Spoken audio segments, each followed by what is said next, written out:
Olá, bom dia. Que a graça e a paz de Jesus esteja com você neste despertar com Deus. E hoje vamos estudar o 4º capítulo do primeiro livro de Samuel, com o tema Quando a vida perde o brilho.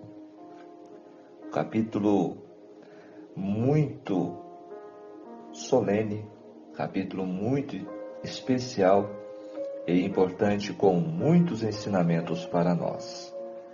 Quantas pessoas vivem hoje uma vida sem brilho, sem esperança, sem alegria, sem paz e sem motivos para viver? Não encontram o sentido da vida. Cada vez mais cresce o número de pessoas ansiosas, depressivas, estressadas, desmotivadas e que estão à procura do sentido da vida, o real sentido. Onde estará o problema? Onde está o principal segredo e a fonte de uma vida plena? O estudo de hoje irá nos revelar esse segredo essencial da vida. 1 Samuel, capítulo 4, serve como um capítulo central na narrativa, ilustrando as consequências da desobediência de Israel e a perda do favor de Deus, simbolizada pela captura da Arca da Aliança. Este capítulo prepara o cenário para eventos futuros no livro de Samuel, incluindo o retorno da Arca para Israel e a continuação da liderança de Samuel. Icabode, que algumas versões traz Icabô, é o nome de um menino que viveu cerca de 1100 anos antes de Cristo. Sua mãe, cujo nome nós não sabemos, morreu antes do parto. E nada também sabemos sobre o garoto, exceto seu nome e as circunstâncias do seu nascimento. Icabode simboliza a tristeza de muitas vidas.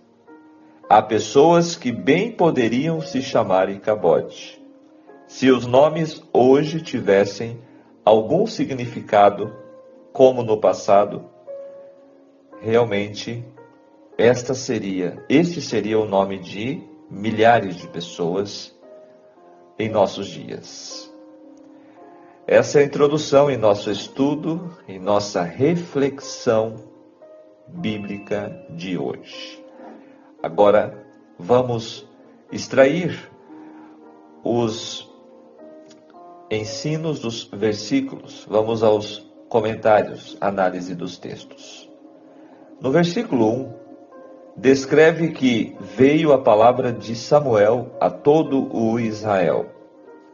Na versão da Septuaginta, que é a versão grega, e na Vulgata, que é a versão latim da Bíblia, e também na versão siríaca, esta frase está no fim do capítulo 31, verso 21. A maioria dos comentaristas concordam que a primeira frase do verso 1 pertence ao último versículo do capítulo 3. Então, corrigindo, não é capítulo 31, é capítulo 3. Agora nós estamos no capítulo 4. Samuel, quem aconselhou Israel a guerrear contra os filisteus. O profeta de Deus nunca teria aconselhado a retirada da arca de Siló.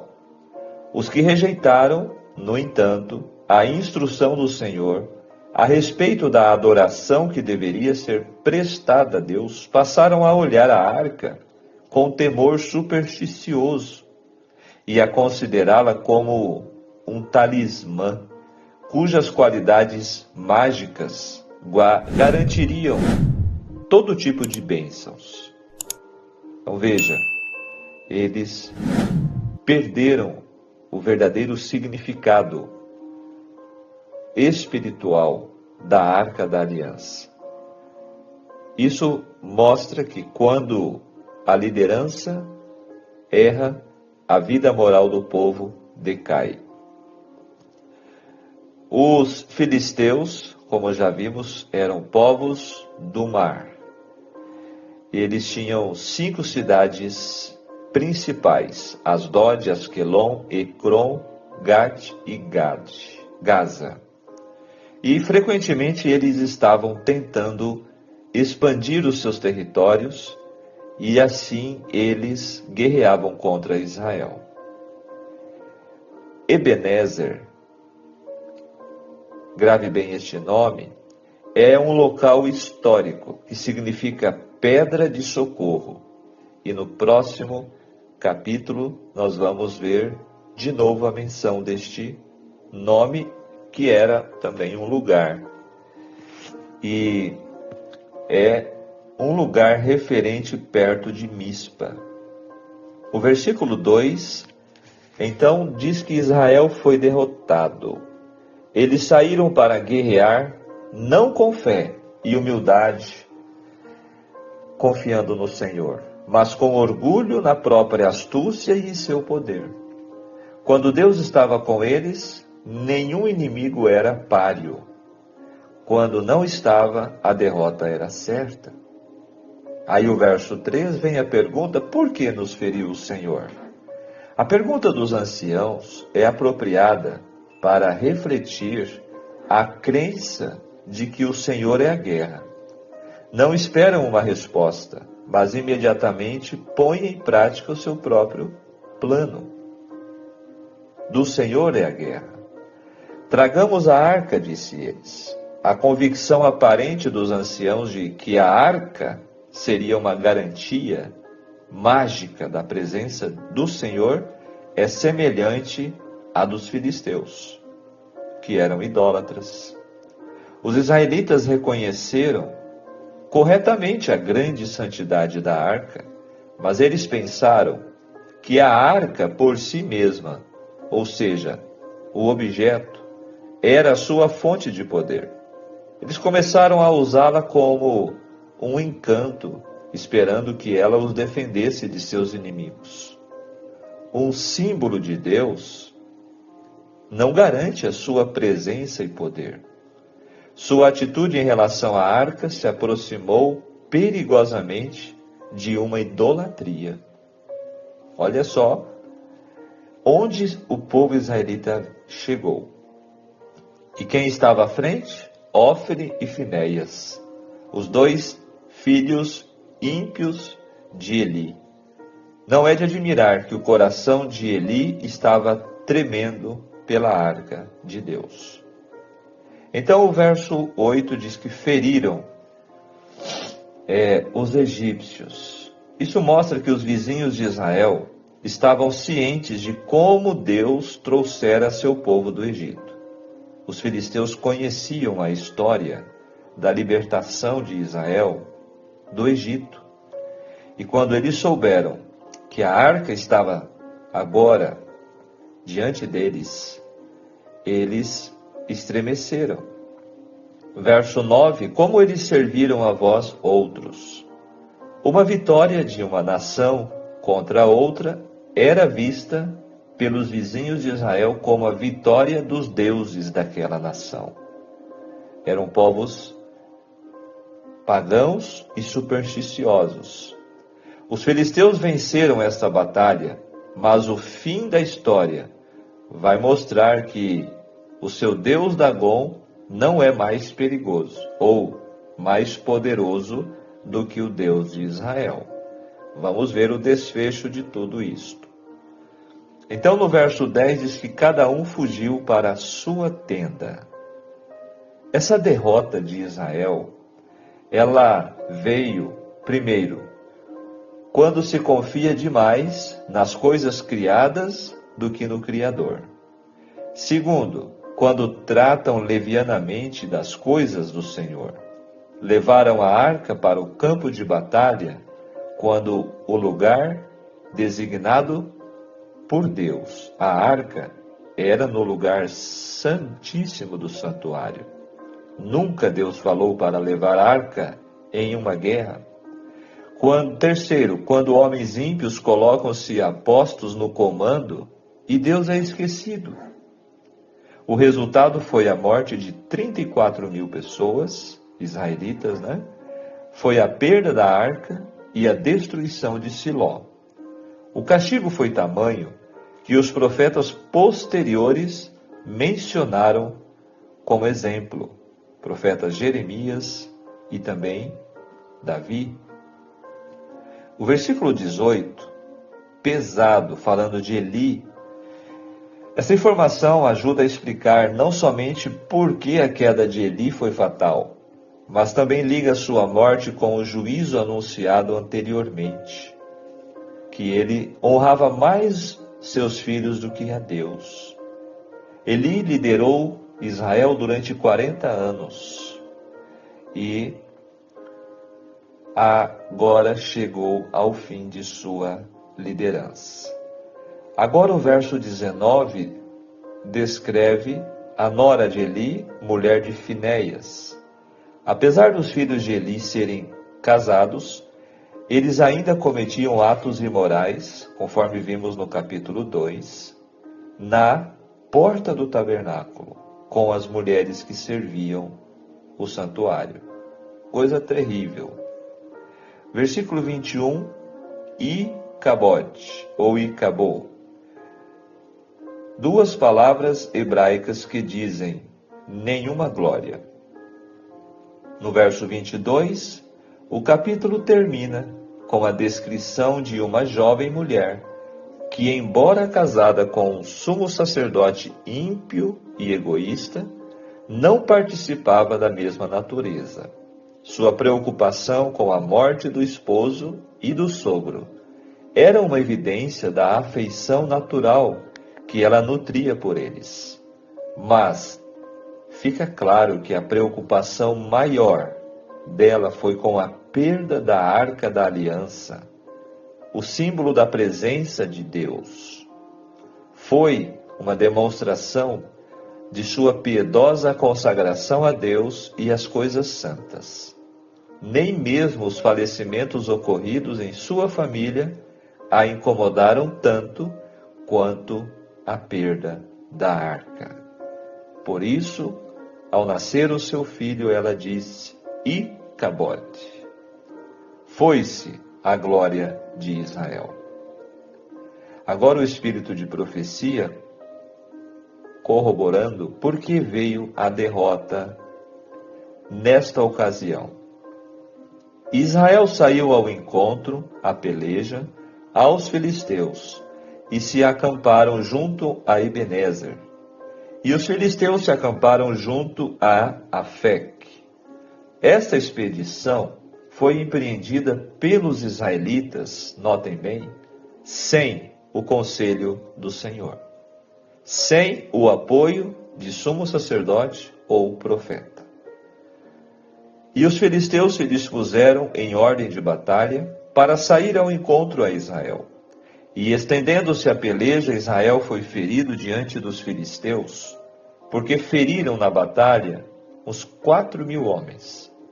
Voltando para o acampamento, a força fragmentada e desalentada, disseram os anciãos de Israel, por que nos feriu o Senhor hoje diante dos filisteus? A nação estava madura para os juízos de Deus, e, no entanto, não viam que seus próprios pecados haviam sido a causa daquele terrível revés. E disseram, tragamos de Siló a arca do concerto do Senhor, e venha no meio de nós, para que nos livre da mão de nossos inimigos. O Senhor não dera ordem ou permissão alguma para que a arca fosse ao exército. Contudo, os israelitas estavam confiantes em que deles seria a vitória e proferiram uma grande aclamação quando ela foi, pelos filhos de Eli, levada ao arraial. Os filisteus consideravam a arca como o Deus de Israel. todas as grandes obras que Jeová fizera em prol de seu povo eram por eles atribuídas ao poder da mesma. Ao ouvirem as aclamações de júbilo pela sua aproximação, disseram: que voz de tão grande júbilo é esta no arraial dos hebreus? Então souberam que a arca do Senhor era vinda ao arraial, pelo que os filisteus se atemorizaram, porque diziam: Deus veio ao arraial. E diziam mais: ai de nós, que tal nunca jamais sucedeu antes. Ai de nós, quem nos livrará da mão desses grandiosos deuses? Estes são os deuses que feriram aos egípcios, com todas as pragas, junto ao deserto. Esforçai-vos e sede homens, ó filisteus, para que porventura não venhais a servir aos hebreus, como eles serviram a vós, sede, pois, homens e pelejai. Está nos versos 2, 3, 6 a 9. Os filisteus deram um encarniçado assalto, de que resultou a derrota de Israel, com grande morticínio.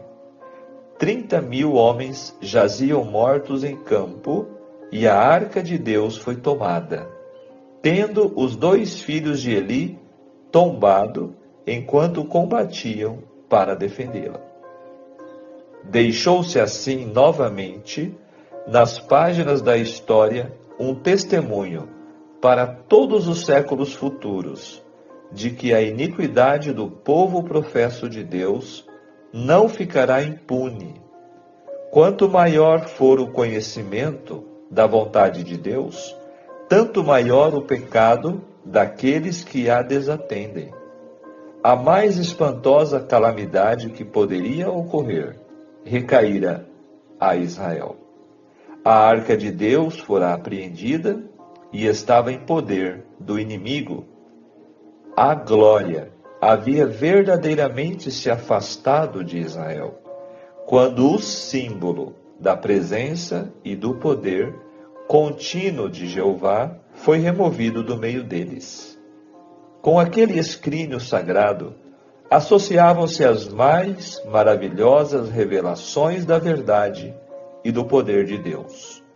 Em tempos anteriores, vitórias miraculosas haviam sido conseguidas, quando quer que o mesmo aparecia.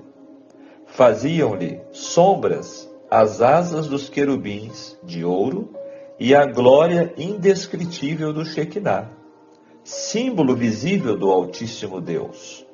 Repousara sobre ela no lugar santíssimo. Mas agora não trouxera vitória alguma, não se mostrara ser uma defesa nesta ocasião, e havia pranto por todo Israel. Não se haviam compenetrado de que sua fé era simplesmente uma fé nominal, e perderam o poder da mesma para prevalecerem com Deus. A lei de Deus, contida na arca, era também um símbolo de sua presença, mas haviam lançado o desprezo aos mandamentos, desdenharam suas reivindicações e contristaram o Espírito do Senhor, de modo que se retirou do meio deles. Quando o povo obedecia aos santos preceitos, o Senhor estava com eles, para agir em prol deles, com seu poder infinito. Mas, notem bem, quando olharam para a arca e não a puseram em relação com Deus, e tampouco honraram sua vontade revelada pela obediência à sua lei, serviu-lhes ela de pouco mais que uma caixa comum. Olhavam para a arca como as nações idólatras olhavam para seus deuses, como se ela possuísse em si os elementos de poder e salvação. Transgrediam a lei que nela se continha, pois o seu mesmo culto à arca determinou a formalidade, a hipocrisia e a idolatria. Seu pecado os separara de Deus, e ele não lhes poderia dar a vitória antes que se arrependessem e abandonassem sua iniquidade. Não bastava que a arca e o santuário estivessem no meio de Israel. Não bastava que os sacerdotes oferecessem sacrifícios e que o povo fosse chamado filhos de Deus. O Senhor não toma em consideração o pedido daqueles que acariciam a iniquidade no coração. Está escrito que o que desvia seus ouvidos de ouvir a lei, até sua oração será abominável. Provérbios 28, verso 9.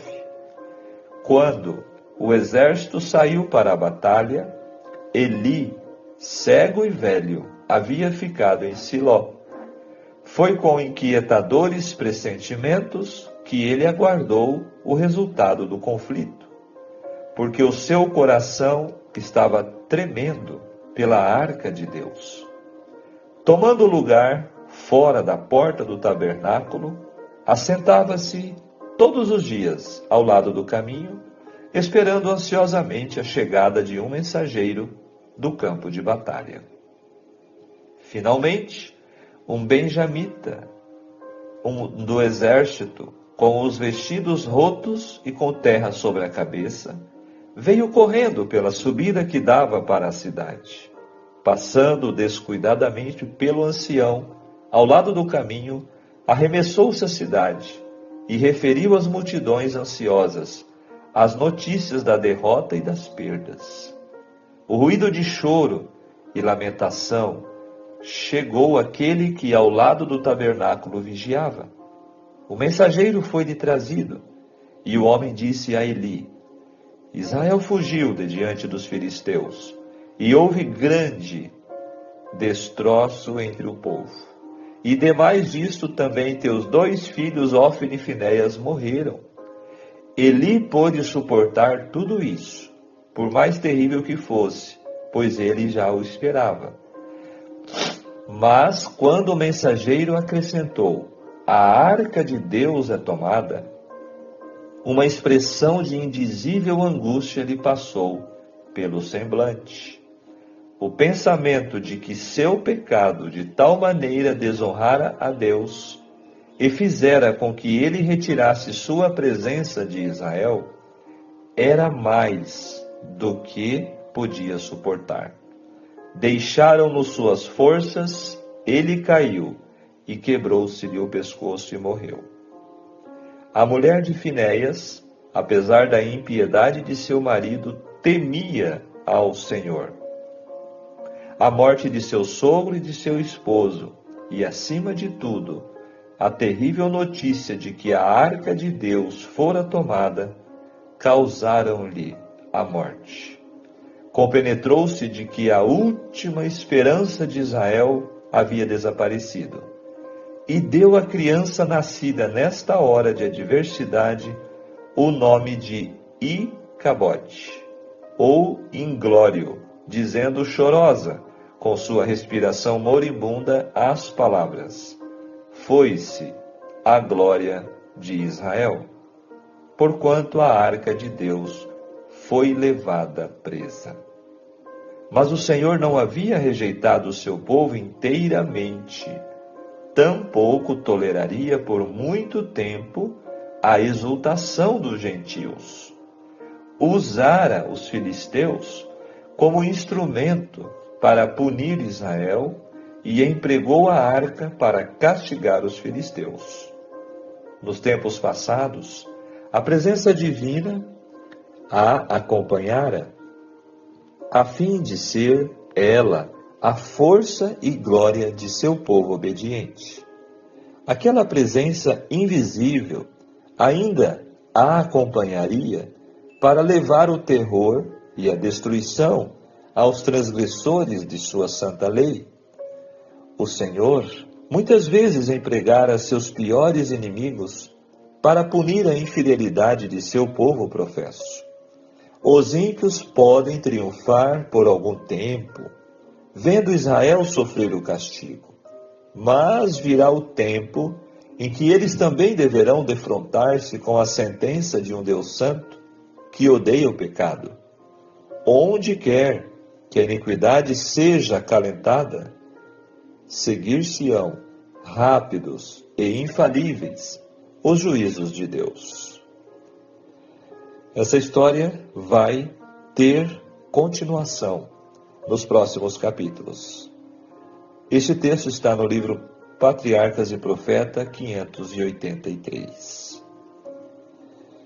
Vamos agora aplicar os ensinos deste capítulo 4 em nossas vidas. É uma tarefa titânica reavivar uma igreja, maior ainda, uma nação inteira. Por quê?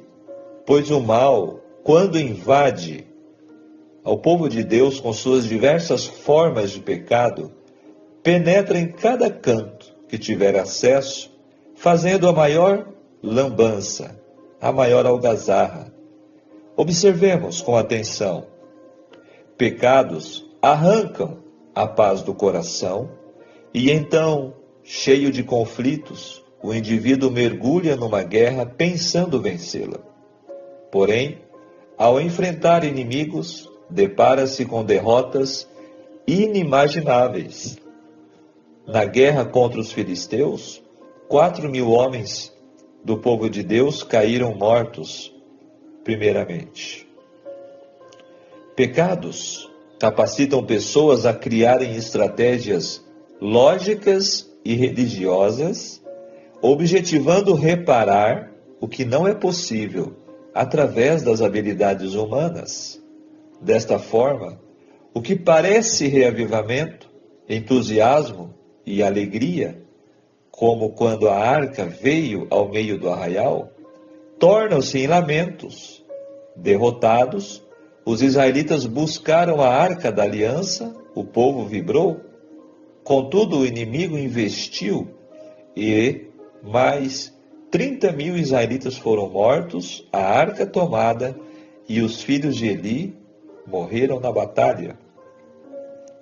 Pecados abrigados ou acariciados afastam-nos da santa presença divina, abençoadora e protetora. Obtendo acesso, o pecado não perde tempo, tornando tudo uma derrota catastrófica, como um efeito dominó. Eli, com seus 98 anos, sabendo do ocorrido, 34.000 soldados mortos, arca roubada e filhos mortos. Gordo e cego caiu da cadeira e quebrou o pescoço. Sua nora, agora viúva, grávida, entrou em trabalho de parto. Morrendo, deu à luz a um menino que o chamou Icabote, que quer dizer foi-se a glória. O livro de Deuteronômio enfatiza, sem exagerar, que o amor a Deus deve ser incutido na mente, no coração e na alma dos filhos o dia inteiro, todos os dias, conforme estudamos em Deuteronômio capítulo 6. O livro de Josué termina com um apelo incisivo às famílias. Essa escolha, repetida em cada vida e em cada geração, é então desenvolvida nos textos subsequentes, começando com o livro de Juízes, que descreve um tempo em que cada um fazia o que era bom a seus olhos, com terríveis consequências. Tais consequências alcançaram o auge no capítulo em foco. Foi-se a glória de Israel. Para ser feliz, preste bem atenção, próspero, abençoado e vitorioso, passos devem ser dados. São eles: rejeitar o pecado, viver para Deus e não para si mesmo, decidir amar a Deus acima de tudo. Pare de viver como você quer e comece a viver como Deus quer. Eis os segredos para uma vida feliz, próspera e com as bênçãos de Deus. Que o Senhor possa nos reavivar. Fechando nossa reflexão de hoje, não foi a saída da arca que marcou a saída da glória de Deus. Foi justamente a ausência da glória de Deus que marcou a saída da arca.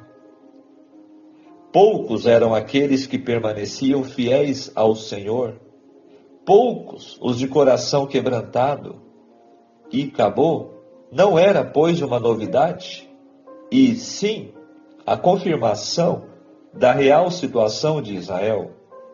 Nenhuma glória.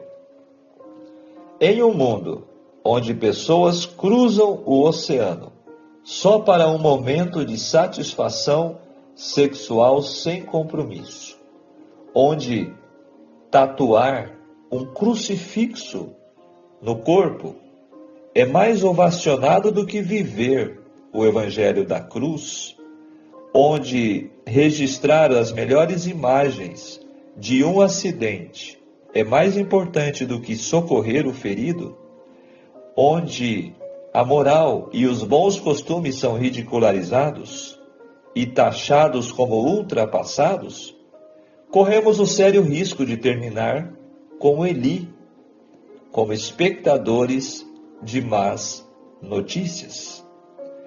Ainda que estejamos vivendo em meio a um Icabô contemporâneo, seja esta a sua firme decisão todos os dias: amarei, servirei e serei fiel ao Senhor dos Exércitos, entronizado entre os querubins. Então, o Senhor declarará a respeito de ti: não temas, porque eu te remi, chamei-te pelo teu nome, tu és meu. Que a glória do Senhor em nosso coração contraste com o Icabod de nossa geração. Para isso, vigiemos e oremos. Amém? Capítulo 4 de 1 Samuel, um capítulo realmente solene, com ensinamentos profundos para nós. Olha o pensamento para hoje. Não existe nada mais precioso do que a presença de Deus.